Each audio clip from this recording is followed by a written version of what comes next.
It was a quiet Tuesday evening when the entire situation unfolded in a way that still feels surreal to me, because nothing about that day suggested it would become the story my neighbors and I would be talking about for months afterward, and yet all I had done was come home from work, pull into my own driveway, and sit in my car for a few minutes trying to breathe after a long, exhausting shift that had drained every ounce of energy from my body. I worked long hours at a distribution warehouse on the edge of town, the kind of place where forklifts beep endlessly, supervisors shout inventory numbers across concrete floors, and the fluorescent lights never seem to turn off. So by the time I clock out each evening, my back aches, my head throbs lightly from the noise, and I usually need a short moment of silence before I transition from work mode into home mode, which is why I sometimes sit in my parked car with the engine off, windows slightly down, hands resting on the steering wheel, just letting the world slow down before I step inside. That particular evening, the sky was painted in soft shades of orange and purple.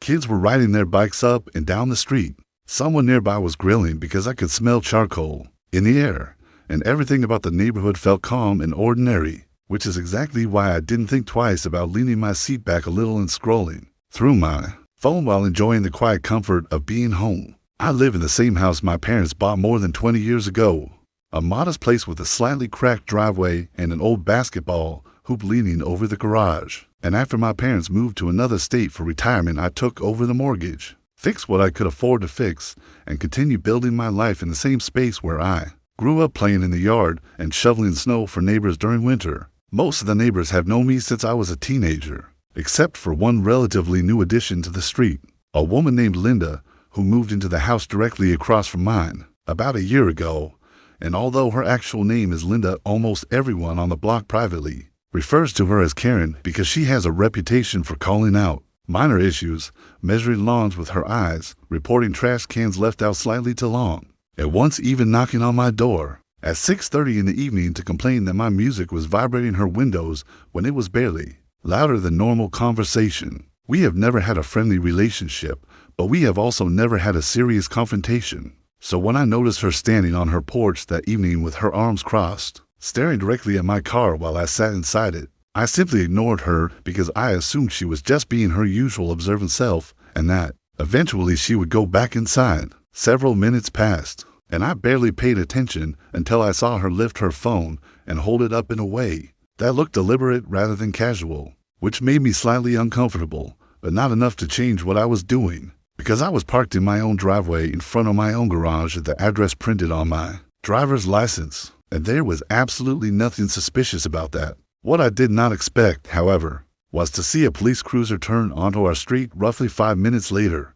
moving slowly in a way that signaled it was responding to something specific, rather than simply patrolling the area. And when the cruiser reduced speed even further and stopped directly in front of my house, a sinking feeling formed in my stomach because deep down I already knew exactly who had made that call. The officer stepped out of his vehicle and approached cautiously, not aggressively, but carefully, his hand resting near his belt as he walked up my driveway. And I rolled my window down fully while trying to remain calm, even though my heart was beginning to beat faster from the shock of realizing that someone had reported me for simply sitting in my own car. He greeted me politely and asked what I was doing there, which for a split second almost made me laugh from disbelief. But instead I responded calmly that I lived there and had just gotten home from work, and he explained that they had received a report about a suspicious individual sitting in a vehicle for an extended period of time and possibly casing homes in the area. The phrase casing homes echoed in my mind in a way that felt both absurd and insulting,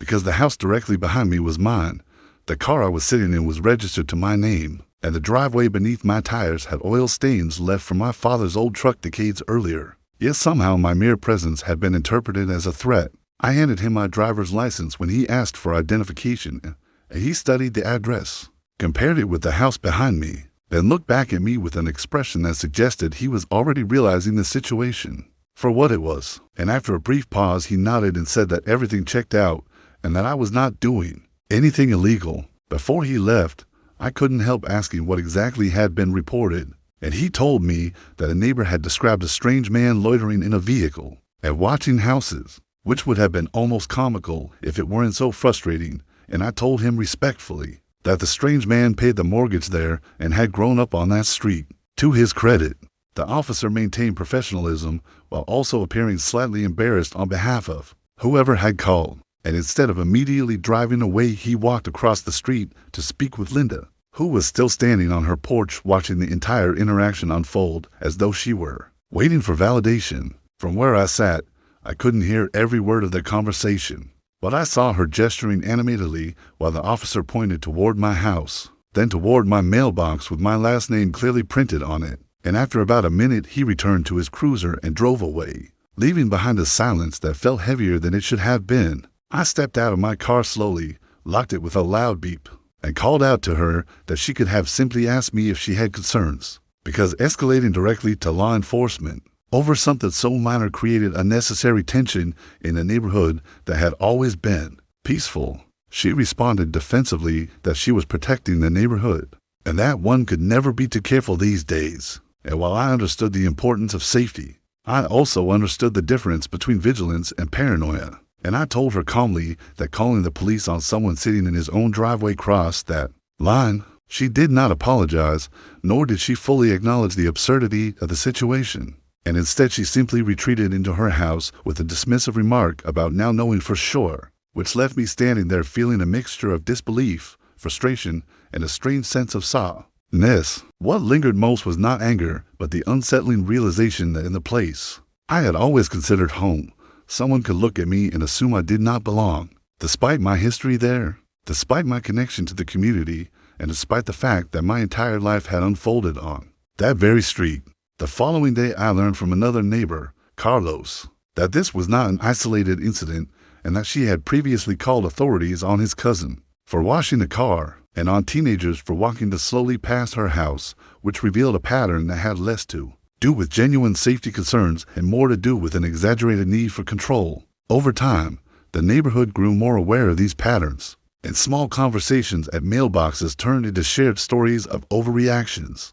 which ironically strengthened the sense of community among the rest of us because we began looking out for one another not out of suspicion but out of solidarity. Eventually, the tension faded into something almost symbolic, a reminder that belonging does not require permission and that sometimes the most ordinary actions, like sitting quietly in your own driveway after a long day, can reveal deeper truths about how people perceive one another. To this day, I still sit in my car occasionally before going inside, not out of defiance, but because I refuse to let someone else's misplaced suspicion dictate how I exist in my own space. And every time I do, I am reminded that peace is not something granted by a neighbor's approval, but something rooted in knowing exactly where you stand